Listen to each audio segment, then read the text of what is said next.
What is up, guys? It's Midwest Raider coming at you with another video. So I had a question from a viewer or a subscriber, person watching my videos, and he had a question about a floor speaker, the Rockville BPA 225, I believe, and he was kind of wanting me to compare it a little bit to the ProRec items that I have. And so I just wanted to make a quick video. Once again, it's always sometimes easier to explain things via a video than writing a long message. So I thought I'd make this quick video. So floor standing speakers versus pole mounted speakers, and the comparison difference in my opinion and what I think. So this is going to be kind of a two-part video here within one, because I wanted to talk about something as well along with the video, since we're talking about floor mount speakers. But anyways, to answer the question, he wanted me to compare him, and unfortunately I can't compare him very well because I don't have that Rockville speaker. I do have a 15 cabinet from Rockville that has a big power horn and a big 15, and it is very loud.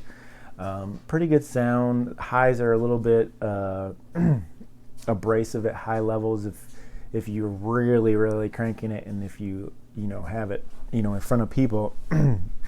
So I usually try to space those out a little bit more when I use them, and that's what you'd have to do with floor speakers. So floor speakers are a little bit old school, and DJs, let me get your opinion on this, because back in the day, that's all they had was floor speakers that you set right next to your booth, or close. But you'd have to do a little bit better speaker positioning back in the day with your speakers. Now I'm going to talk about a little bit later about my dad. My dad used to DJ in the late 70s, early 80s, kind of at the end towards the 90s, but that's when I remember it the most, because I was 7, 8, 9. So I remember him DJing, and I remember even with the big, he had literally built all his equipment. So he built his speaker boxes, his things, and I'll talk about that a little bit later. But so he had big floor mount speakers, but he would never put those right in front of people. He would always put them in the corners of the rooms or the corners of the dance floor. He would aim them in a little bit, and he'd give them a little bit room to work. And he'd always say that he'd put them on the corners, so the sound would come in and kind of hug your audience there, and then it would also keep the people in the middle of the dance floor, because that sound's going to push them in. They're going to be dancing, having a good time, and they're still going to be in front of that DJ booth. So that's kind of where he wanted them, was in the front of the DJ booth, but he wanted that sound to come in and give those speakers some room to work. Nowadays we're kind of spoiled with the equipment that we have, because we have these cabinet speakers that you can put pole mounts here. You can put speakers up high, and so you can put them wherever you want. You can put them in front of the DJ booth, on the side, in the corners, wherever you're at, you're gonna get that sound, and then you're still gonna have probably your subwoofer somewhere in the front. So you're gonna have all that, and back then they didn't have like giant subwoofers. They just had giant woofers, and then your tweeters and your mid-range power horns and that kind of stuff. So it was a little bit different back then. So to use floor speakers now, I think is kind of old school, and that's just my opinion. Now, are they usable? Yes, they are definitely usable, but you have to do a little bit more speaker positioning. So you're going to have to take a little bit more time, and time, like they say, is time is money. When you're doing a gig, you don't want to use as much time. You want to hurry up, set up, relax, get your set ready and everything, and then you don't want to be setting up the whole time. And so when you're using those floor speakers, you're going to have to say, okay, I probably have to put this one over here. Now I need to run a long cable over there. I need to make sure the table gets tucked, or the cable gets tucked in or taped down so it doesn't get kicked or tripped on. And then I have to run this speaker to this side, and I need to run that long cable over there, and so it might take you a little bit longer. Now some DJs might disagree. They might say, oh no, you can put those floor speakers right next to your booth and let that sound go.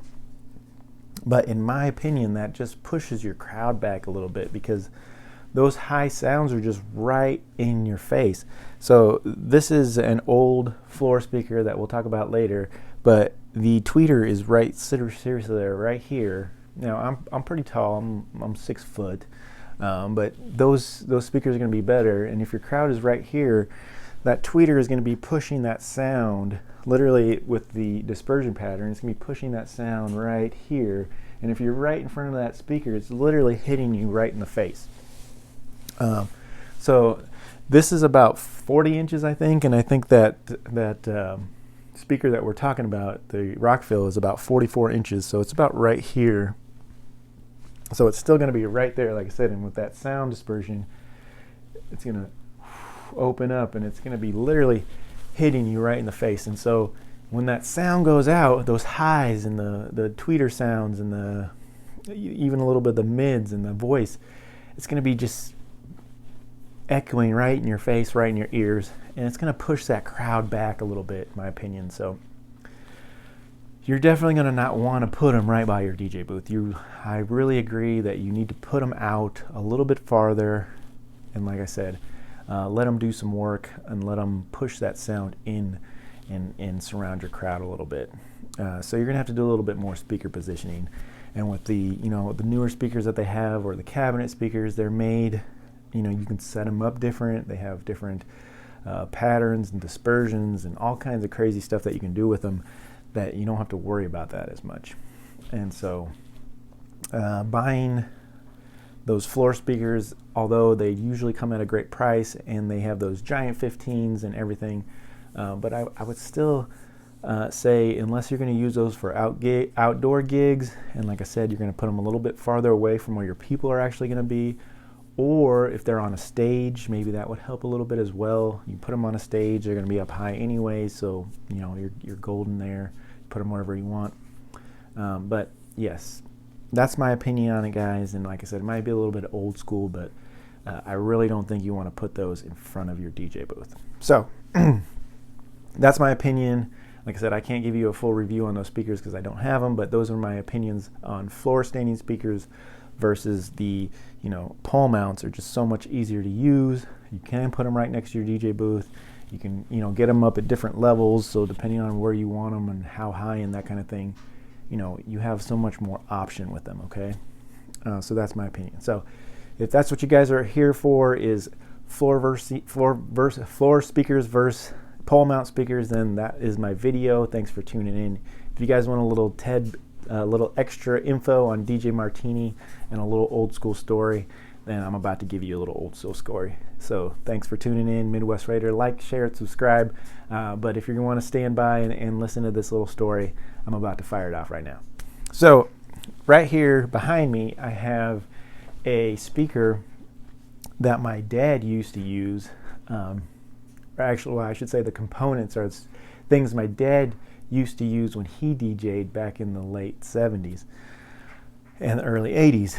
And back then, like I said, all they had was floor speakers. And like I said, he literally built speakers like this, along with a giant entertainment center looking thing that had his, record players and his amp and a mixer and extension cords on the bottom, because he knew he was going to have to run power from somewhere, and power cable strips.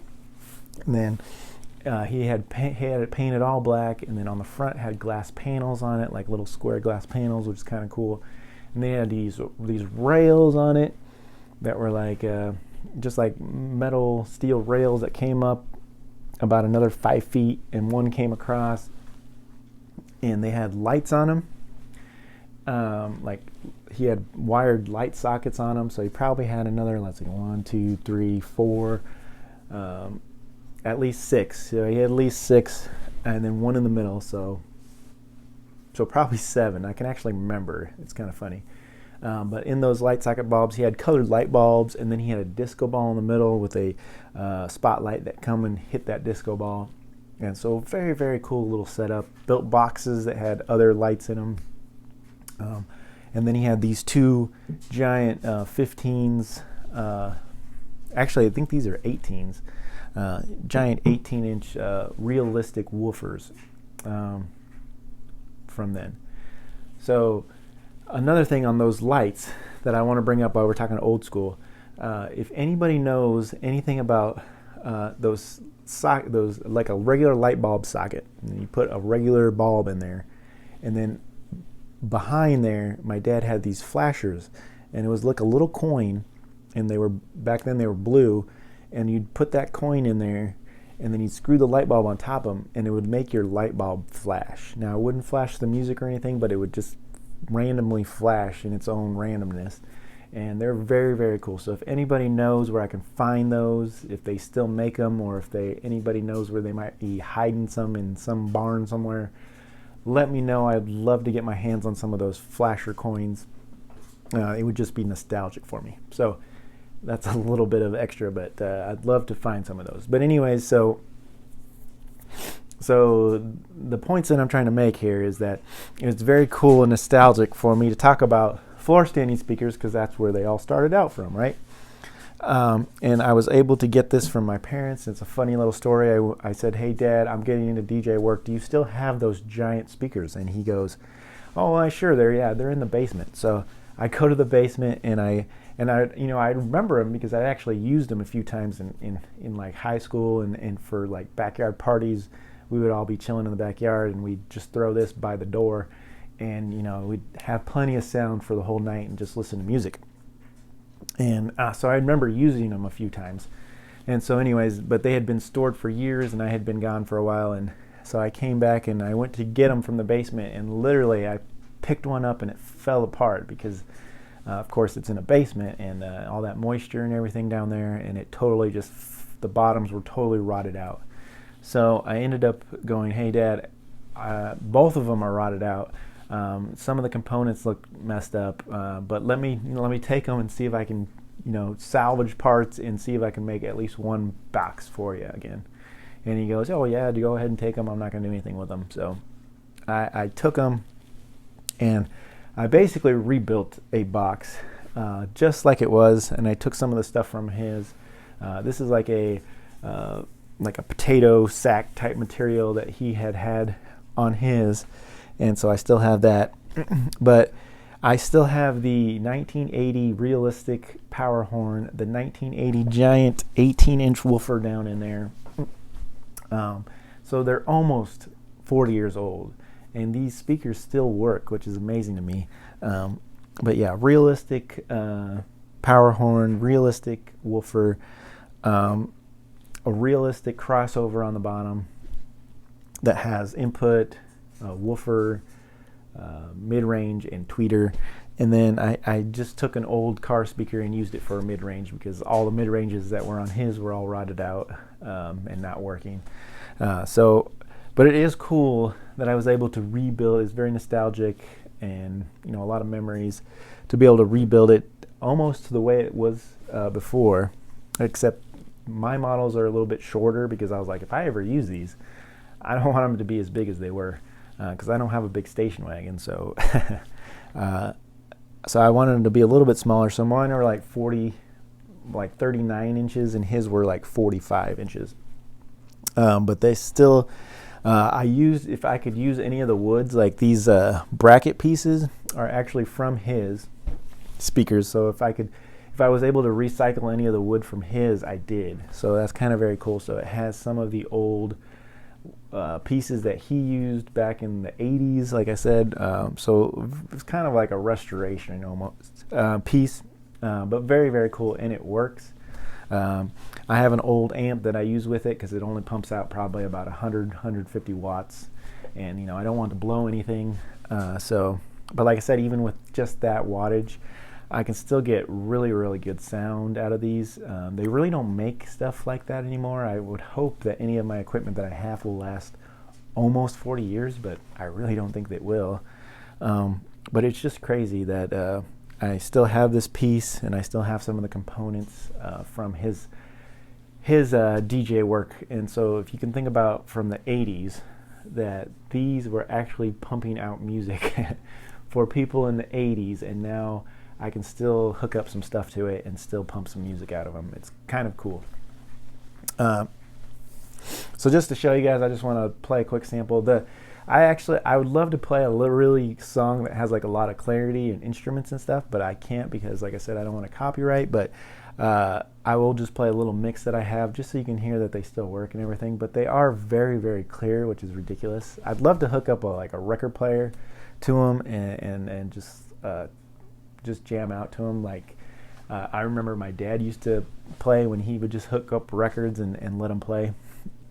Another thing is that my dad had a giant record collection, probably over 10,000 records, and they ended up in like about 8 years ago, he had a fire in his basement, and because of all those records, you know, plastic, it smokes a lot, so it literally ruined, even though it was just confined to the basement, it ruined the whole house because all that smoke damage.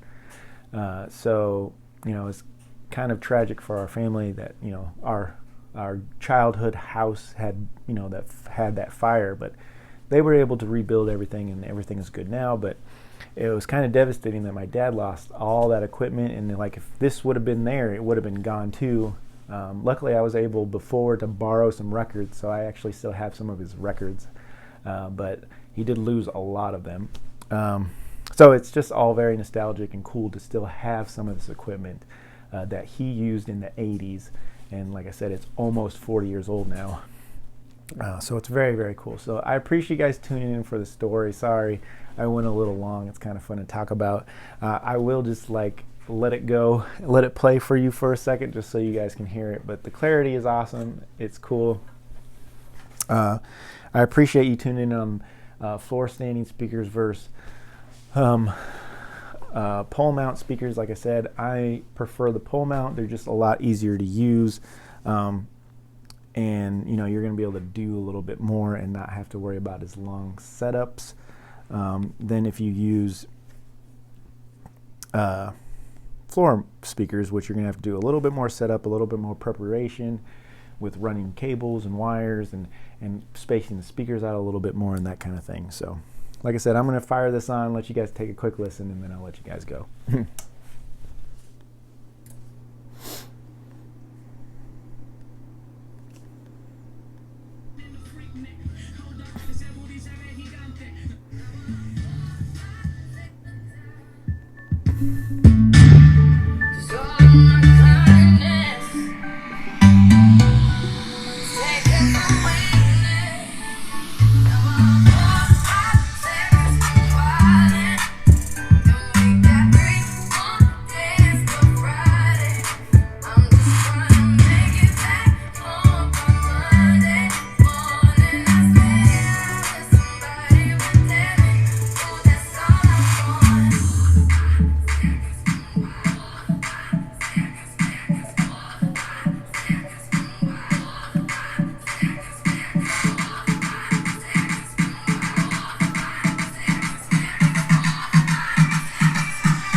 Like I said, it's just really cool, brings a smile on my face to hear those things. Almost being 40 years old, still kick butt, sound good, clarity is awesome. You get bass tones out of those. It's just ridiculous. So very, very cool little story. I thank you guys for tuning in. Please like, subscribe, share. I do have more actual review videos coming up real soon, guys, so tune in for those. But this has just been a video for a response. Glad to anybody that stuck around for the story, and thank you so much. Like I said, floor standing versus pole mount. Like I said, I'm probably going to choose the pole mount. They're just a little bit easier to use, but nothing against floor standing, but you're just going to have to do a little bit more preparation. So thank you so much for tuning in, Midwest Raider. Check you guys later.